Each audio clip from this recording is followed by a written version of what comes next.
Good morning, everyone, and welcome back. In today's community conversation, we have the Interim Superintendent James Vasquez here to talk about the new school year. Thank you so much for joining us this morning. Let's get right to it. We're super excited to have you. We've been talking to all the school districts. I'm sure you guys all feel the same.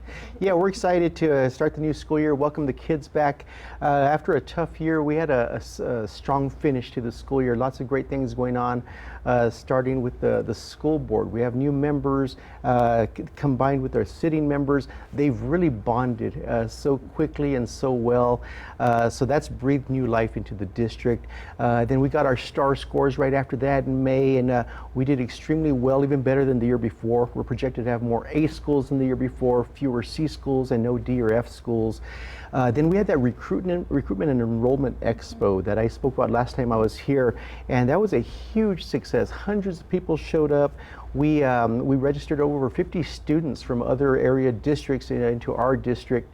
And then we ended the month of June with our school board meeting, where we presented and the board adopted a balanced budget after being in the hole $42 million the year before.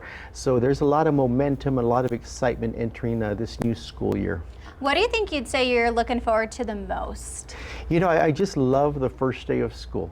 Seeing the kids walk into the school with that new excitement. It's a clean slate. They have their backpacks and their school boxes, and everybody's excited and ready to go. The school looks clean, and there's just that excitement. It's like almost like opening day in baseball. There's just that sense of a new season. It's the start of a new school year. So I just love that. That's super exciting. And one of the big things that we've been talking about has been new legislation coming through, and specifically about the cell phone ban in schools. How are you guys adjusting to that? Is that something that maybe you guys already had your guys' own policies? What does that look like for you? So our policy isn't going to be much different from what you're seeing from the other area school districts. Students are allowed to bring their devices to school. They just can't use them during the school day. They have to be off and put away. So we're going to be sending out that information to our parents today via email. It'll be on our district website, and it is going to be an adjustment. You know, we're so used to having our devices with us 24/7, so there'll be an adjustment period for students, staff, and parents. But the law is pretty clear, so I think as long as everybody abides by what we need to do, it should be a smooth transition. Yeah, absolutely. Also, recently, Socorro School Board, they passed a collaboration with UMC to run the healthcare clinic. When will that clinic be up and running? And then are there any service changes that we need to know about when it comes to employees? I guess give us all the info on that. Yeah, so we did have to close our clinic. We were no longer able to sustain that, but we're excited to enter into this agreement with UMC. We did still want to provide our employees with this same type of health care that they were receiving before. So the new clinic is going to open on September the 1st, but it's an existing UMC clinic on Joe Battle, so our employees can go there now. Our current clinic will be closing its doors on September the 30th, and we'll see a very similar perks that we had enjoyed before. There'll be a pharmacy, which will include delivery, which we had before, $10 copays. They'll still be able to go for preventative screenings, mental health concerns that can be addressed there. There'll be labs there. So we think it'll be a smooth transition, and we're just excited to enter into this agreement with UMC. Yeah, and funding is one of the big things, especially when it comes to budgets, that we've been talking to a lot of school districts about. And one of the new pieces of legislation also includes different funding for maybe smaller districts. Yeah. Can you talk to us a little bit about how that impacts or maybe changes anything for you guys? So this year, with the passage of House Bill 2, it was the first piece of legislation that provided more funding to our schools in 6 years.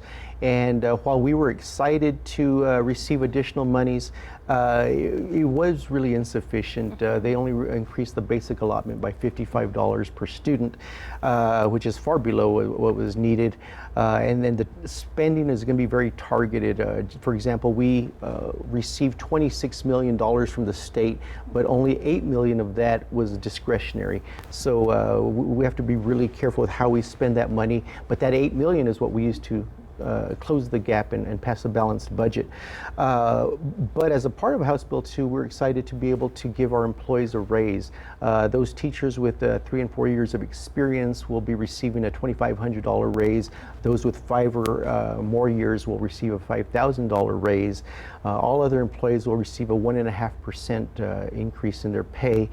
We wish we could give those other employees more, but the state was very clear with how much we could spend, and that it was a very limited amount. So, again, we're just happy to be able to give a raise this year.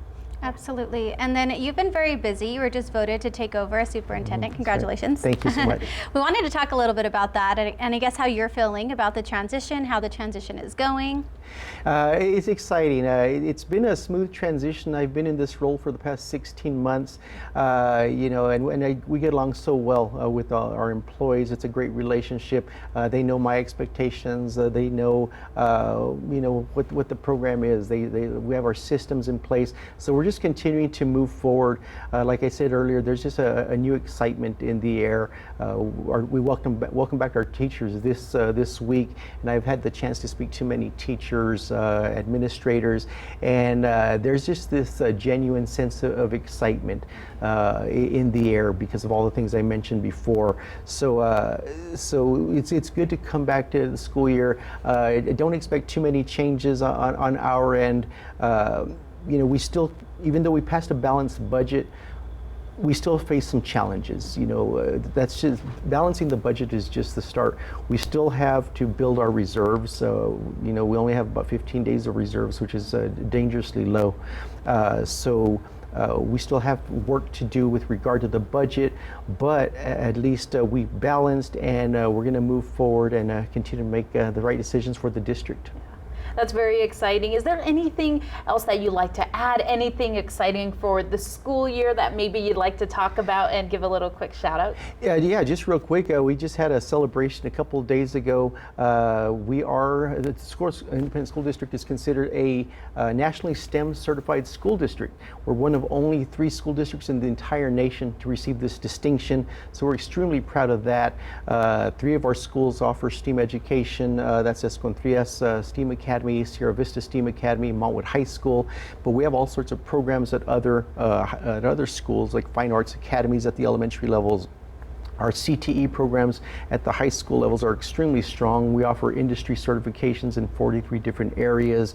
So we have lots to offer, and that's something we've always prided ourselves in our district, the many offerings that we give to our students to prepare them for the future. How exciting do you think that makes it for other students that maybe are looking at the programs you have, and maybe parents that are saying, hey, this might be a better option for my kid? Yeah, and thank you for mentioning that. I know there was just an article recently in El Paso Matters where they mentioned that the charter schools idea, for example, their cohort in 8th grade is much larger than their graduating cohort, meaning they stay up until 8th grade, and then they leave those schools to come to our high schools, which is extremely exciting. But I encourage them to come even sooner, because we have great programs in the elementary and middle school levels as well.